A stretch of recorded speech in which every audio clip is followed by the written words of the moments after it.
Good morning YouTube, and welcome to the Wild Expat channel. Today I'm going to be talking about one of the most important things in all of my camping equipment, and that is a sleeping pad, and a good one at that. So if it's the first time you're seeing the channel, then please do subscribe for more videos coming. Thank you. So why are sleeping pads important? Well, if you think about it, the biggest reason most people don't go camping so much is because they've got a very uncomfortable night's sleep. And for me, I've had many different sleeping pads over the years, and spending the money and getting a decent one was by far the best decision I made. So the ones I'm going to be talking about today are the Thermarest NeoAir Xtherm, and I'll show you what it looks like. I've actually got two, both by Thermarest, but slightly different, but I'll show you the differences in a second. So this is what it looks like packed up. So you can see very small, not much larger than a water container. This is the large version, this is the medium, or the regular, and as you can see they're pretty much identical. You can fold them up a bit shorter, but you know, that's the size to expect. Okay, so let's talk about them in a little bit more detail. So this particular sleeping pad has an RValue of, I believe, 5.6. The RValue, basically, the higher the number the better, and that is how much heat is reflected back from your body, and obviously reflected, not allowed to come through the mat from the ground. With this particular sleeping pad, I've slept personally down to -15 Celsius without a problem. Obviously I've got a sleeping bag as well, but I really do think it's the sleeping pad that makes a difference when you're sleeping in very cold conditions. But also in the summertime, you know, this is not just for winter. I use it in the summer all the time as well. Let's take a quick look and see what you get with it. I'll talk about that in a minute. So this is what the pad looks like. In addition, you also get a repair kit, which I keep in the bottom of the sack. So it's an instant field repair kit. I haven't had to use it yet. I doubt I will, but you know, it's good to have if something happens, puncture or something like that. So when you get this particular sleeping pad, you also get like a pouch to help inflation. So because they don't automatically inflate, you've got a normal standard nozzle at the end, which you can obviously undo to put air into the system. Now, Thermarest recommend that you don't blow your own air, or your own air into it, because they say it might build up moisture and potentially damage the product. Don't believe that for a second, and to be honest with you, I've seen loads of people blowing them up themselves, and it's not an issue. In terms of the blowing up, it doesn't take too long, if I'm honest, but that leads me on to this little piece here. So this was an extra by Thermarest. I'll just show you close up there. So what it is, it's a very small battery powered pump. So you've got two AAA batteries. It's quite compact, so that's your fan at the front. So all you do, press to release. You've got a little part nozzle that goes out over the end, and you can just leave it. So the good thing with this is it really takes no time at all, because whilst this is inflating, you can be putting up your tent, you can be doing anything you like. So it's a real time saver, and I actually got it with the regular one. It was kind of a bundle, but I thoroughly recommend this one. Now the links to this product will be below. Thermarest have actually brought out a slightly newer version of this, and the main difference is it's got like a quick release air part here. So rather than in the morning you've got to deflate it, squeeze it, or lie on it and undo the valve, you can quick release it and it takes the air out instantly. So it's quite a good feature of the newer version, but other than that they're identical in terms of performance. So let's pump it up, and I'll show you how it works.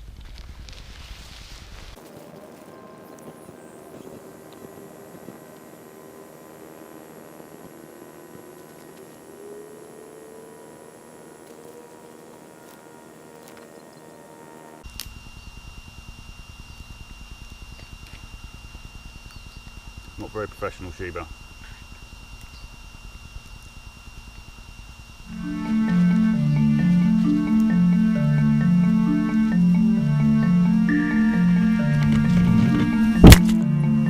Oh, for fuck's sake.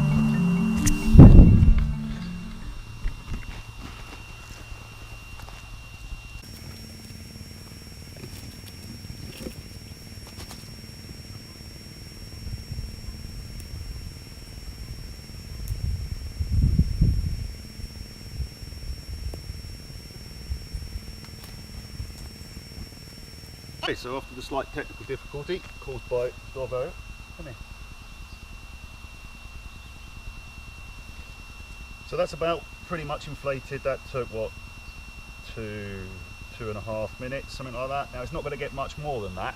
So at this point you can take the pump off, just put your finger over the end, and then just do the last few strokes with your own breath.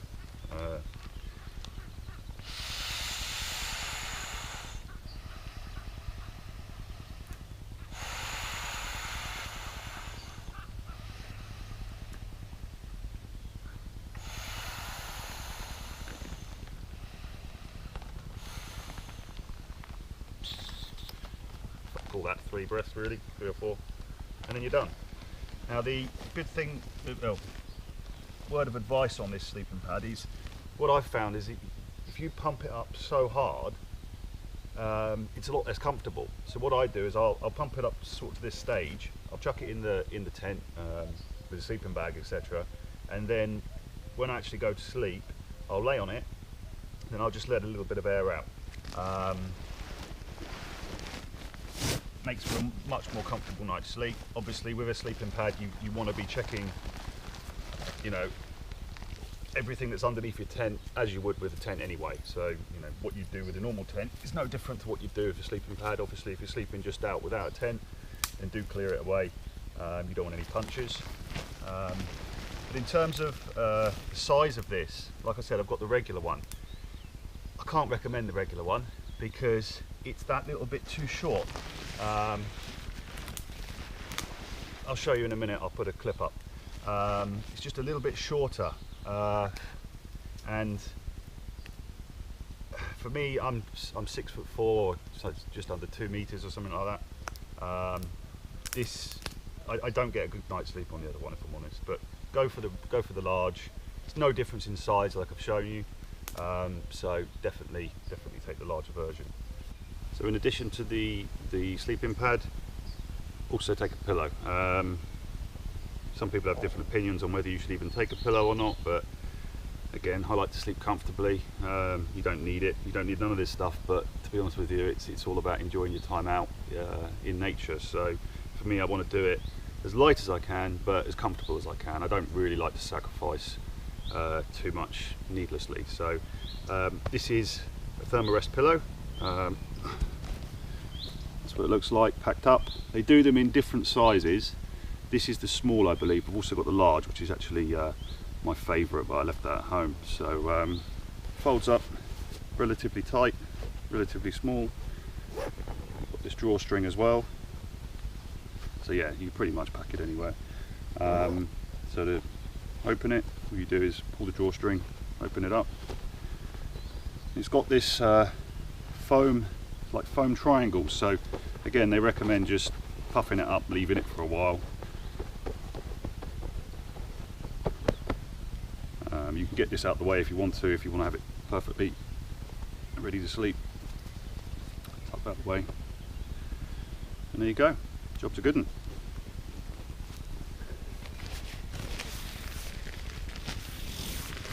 It depends on what sleeping bag you've got. With mine, I've got like a hood on one of them, so I tuck that in rather than putting it under the sleeping bag. It means it's a lot more secure. And there will be links in the description below if you do want to find any more information about these. Also, please do go to www.thewildexpat.com, where you'll see some more in-depth details and photos about these, and again links to where you can buy them. And just a quick update on the channel. So if you've been following my few subscribers, then cameras are on the way. So I think they're going to take another week or 2 weeks, unfortunately. It depends.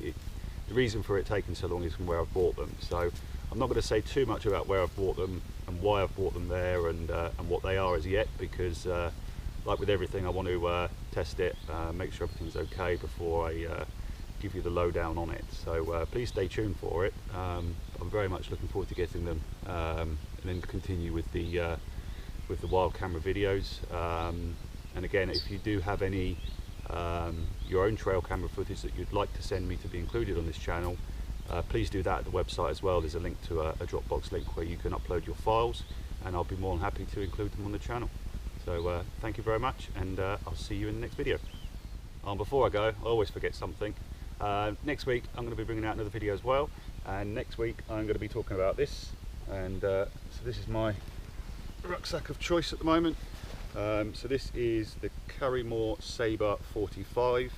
There's quite a lot to talk about with this, but stay tuned and that will be coming next week.